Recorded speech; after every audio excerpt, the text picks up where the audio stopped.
السلام علیکم dear viewers, آج کی اس ویڈیو میں آپ لوگوں کو بہت امپورٹنٹ ٹرم سکھانے جا رہا ہوں جسے کلونیلزم کہا جاتا ہے۔ اس ویڈیو میں آپ لوگوں کو سمجھانے کی کوشش کروں گا کہ کلونیزم کیا ہے اور اس کے ساتھ ساتھ کالونی کیا ہوتی ہے، کولونائزرز کون ہوتے ہیں، اور اس کے بعد میں آپ لوگوں کو کلونیلزم اور امپیریلزم کے ڈیفرنس بتاؤں گا کہ ان دو ٹرمز کے درمیان کیا کیا ڈیفرنس ہے اور ان کے کیا کیا کی کریکٹرز ہیں۔ دوستو، کلونیلزم کے اندر جب ایک سٹرونگر یا فارن پاور جب کسی دوسرے ملک کے پاس جاتی ہے، وہاں پر کالونیز بناتی ہے، وہی پاور وہاں کی جو اکنامک سسٹم ہے وہ ایکسپلائٹ کرنے لگ جاتا ہے۔ ان کی یہ ایک پالیسی ہوتی ہے، ایک مشن ہوتا ہے کہ وہاں سے ریسورسز کو ایکسٹریکٹ کیا جائے، وہاں سے ریسورسز اٹھائے جائے تاکہ جو کولونائزرز ہیں ان کو بینیفٹ یعنی فائدہ پہنچایا جا سکے۔ مثال کے طور پر جب برٹن یعنی جب برٹش جب آئے تھے انڈیا کے اندر، تو انڈیا کے اندر انہوں نے انڈین جو اکانومی تھی وہ ایکسپلائٹ کر لی۔ انہوں نے وہاں کے جو ٹریڈز تھا اس پر کنٹرول رکھ لیا، اور اس کے ساتھ ساتھ اس کے یہاں کے جو ریسورسز تھے، جو را مٹیریلز تھے، یہ انگلینڈ برٹن لے کے وہاں پر ریفائن کر کے وہاں سے ان سے گڈز بنا کر کے واپس انڈیا میں سیل کرتے تھے۔ یعنی انڈین کے اپنے را مٹیریلز تھے، وہاں انگلینڈ جاتے تھے، وہاں پر ریفائن ہو کے وہاں سے ان سے گڈز بناتے تھے، ادھر انڈیا کے اندر سیل کرتے تھے اور پوری یورپ کے اندر وہ سیل کرتے تھے۔ تو مطلب جو کلونیزم کے اندر یہ ہوتا ہے کہ جو مین پرپز ہے کلونیزم کا وہ ہے اکنامک ایکسپلائٹیشن، کہ ایک علاقے کے اندر، ایک ایریا کے اندر، ایک کنٹری کے اندر آپ کالونیز اس وجہ سے بناتے ہو، پاور اس وجہ سے آپ وہاں کے کنٹرول میں رکھتے ہو تاکہ وہاں سے آپ زیادہ سے زیادہ چیزیں اٹھا سکیں، اپنے کنٹری کے اندر لے کے جا سکیں۔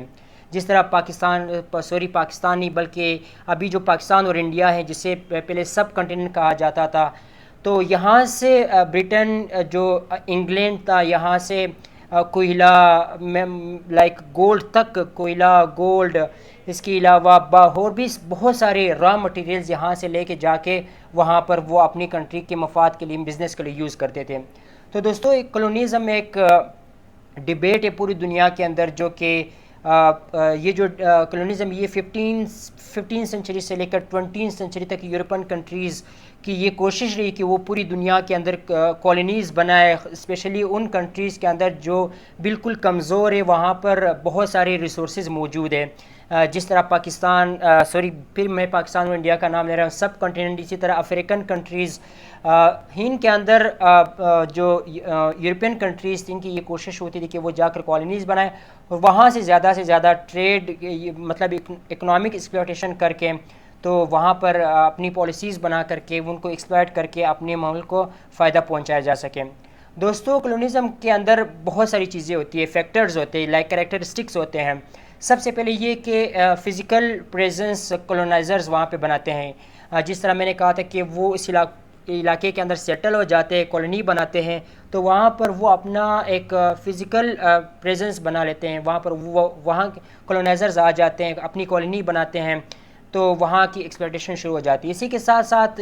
کلونیزم کے اندر یہ بھی ہوتا ہے کہ جو کولونائزرز ہوتے ہیں، جو اسٹرونگر، یہ جو فارن کنٹریز ہوتی ہیں، جب کسی ویکر کنٹری کے اندر جب وہ کالونی بناتے ہیں تو وہاں پر وہ اپنا کلچر بھی امپوز کرنا چاہتے ہیں، وہاں کی جو لینگویج ہے وہ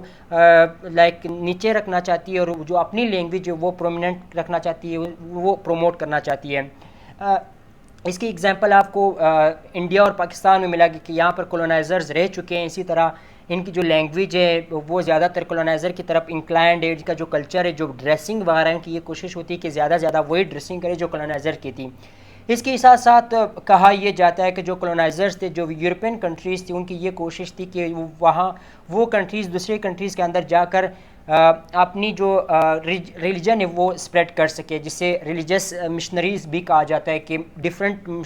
یورپین کنٹریز کی مشنریز جا کر دوسرے ممالک میں جب کالونیز بنتی تھی، وہاں پر وہ ریلیجن کی جو تبلیغ تھی وہ بھی کرتے تھے، ریلیجن کو پروموٹ کرتے تھے۔ تو اس کے ساتھ ساتھ اور بھی بہت ساری کی فیکٹرز ہیں جو کہ کلونیلزم کے اندر کولونائزرز لے کے آتے ہیں ایک اس علاقے کے اندر جہاں پر وہ ایکسپلائٹیشن کرنے آئے ہوتے ہیں۔ تو دوستو، امید کرتا ہوں کہ آپ لوگوں کو یہ ویڈیو پسند آئے گی۔ انشاءاللہ پھر ملتے ہیں ایک نیکسٹ ویڈیو میں ایک نیو کنسیپٹ کے ساتھ۔ اللہ حافظ۔